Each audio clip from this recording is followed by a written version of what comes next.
we all saw the insane things that were posted after Charlie's death, people celebrating and saying this is great. And we did what I think was actually appropriate. We made sure that the folks that employ those people know the kind of person that they are employing. The difference between cancel culture and what we were doing is, well, conservatives were getting canceled for saying things that are true, while these people are getting canceled for saying what they believe, which is a whole different thing, especially if you work at a place that wants to keep the other employees around them safe, especially the brands that those employees, that those employers have. You don't want somebody who thinks it's good that someone dies working where you work, because that poses a threat to not only the business, but pretty much everybody involved in the business. Well, it's been about a month, and because of that, I think a bunch of the lib outlets are now feeling more comfortable with posting stories that are effectively sob stories of people who got fired. I have been open about this, but I think more people should have gotten fired, and I'm hoping more people do get fired for what they said amidst a tragedy of us losing our friend Charlie Kirk. But the New York Times and NPR both had big, long sob stories of, oh my gosh, how will these people continue on after being fired for just speaking their mind? Holy cow, we've got right up front.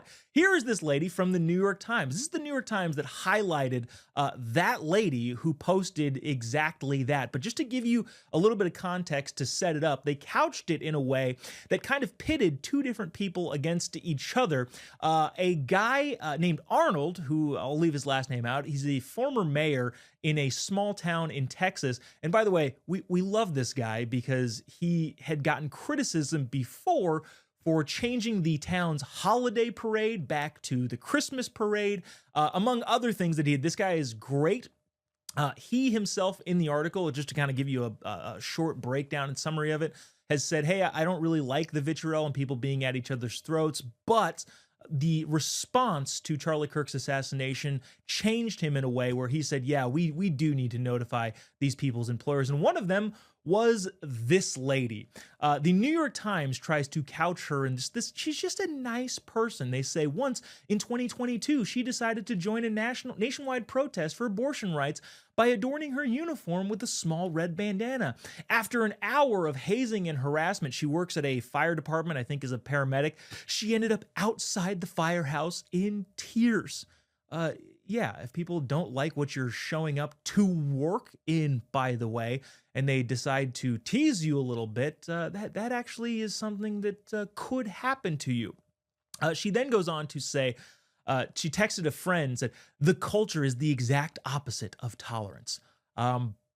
Correct. That's not something we do here on the conservative side. We don't tolerate everything because some things are not good for the society and the culture. She ended up writing on her Facebook page after Charlie Kirk's death, good riddance.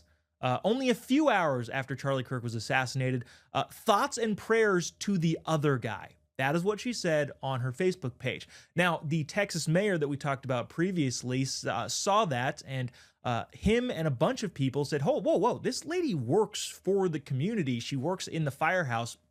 And this is not something that we can tolerate in our local community, especially with somebody that we pay for. And here's what I think is super interesting about this. The New York Times, whether on purpose or for some last shred of journalistic integrity, actually gives the whole story, but they do it in a way that makes it seem like, wow, look at this poor lady who got fired from her job. They go on to say, Myers got called into a meeting with the fire chief the morning after Kirk's death, the morning after she posted this insane thing.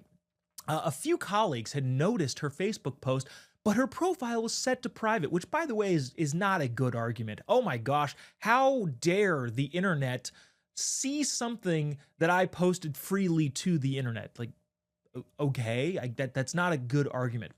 Nothing on her account listed that she was a firefighter or paramedic in Comal County.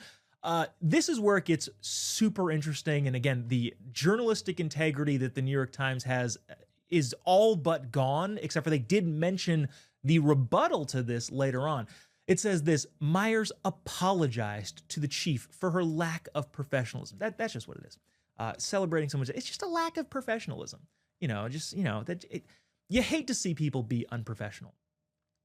Also, interestingly enough, too, it's in the New York Times piece, which I think makes conservatives look good. One of her colleagues said she could stay at his house. He is a conservative who thought Meyer's posts were horrific, but he hid her car behind his house and offered her a bedroom for the next few days, which again, only conservatives do that. Find me the lib that will defend the conservative when things are going wrong in the conservative's life, and you'll find me the first one of those types of people. But it's interesting the New York Times mentioned that, because they also go on to mention this, again, making this whole sob story. Oh my gosh, I can't believe this poor person got fired. Here's where, to me, it all comes together, and I have zero sympathy for this person. It talks about how she went to then stay with her mother, but her mother mistook her distress for regret. But Myers says she wasn't sorry for what she had written. Okay, so 1, she decides to post good riddance.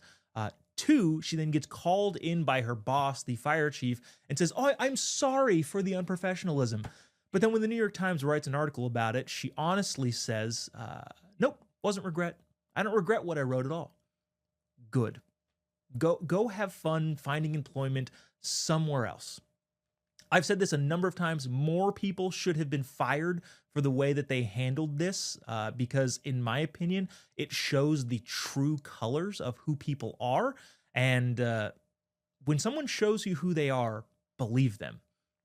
In this case, people are deciding to show the world that they have apparently no heart and don't care about the death of somebody that they disagree with politically, and therefore are happy in the worst cases, celebratory in the worst cases, about somebody dying, which is horrible and horrific.